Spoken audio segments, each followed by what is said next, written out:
إذا لا سيليكسيون كانت بريز اون اوتاج، لهذا غادر ووضع رسالة شرح فيها. حكيمي اغتصب فتاة تبلغ من العمر 24 سنة، وبعد الحادثة مشات قدمت اشتكاية ضد أشرف حكيمي. تاعنا اللي في ناسيونال 1.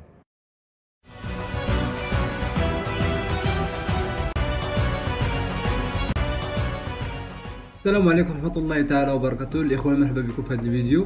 كما عرفتوا بعد ما خرج الخبر من الصحيفة الفرنسية لو باريزيان وقالت باللي أشرف حكيمي اغتصب فتاة تبلغ من العمر 24 سنة، وبعد الحادثة مشات قدمت اشتكاية ضد أشرف حكيمي. أشرف حكيمي خرج بواحد التصريح للصحيفة الماركة الإسبانية وبرأ راسو، قال باللي الاتهامات الموجهة ليه بشأن اغتصاب فتاة فرنسية خاطئة تماما، واللي الزوجة ديالو ركبت على هذه الموجة وطلبت الطلاق من أشرف حكيمي، رغم أنه كاين في المشكل مع الفتاة اللي تهمته بالاغتصاب واللي في الأخير المطاف حصل الطلاق بيناتهم.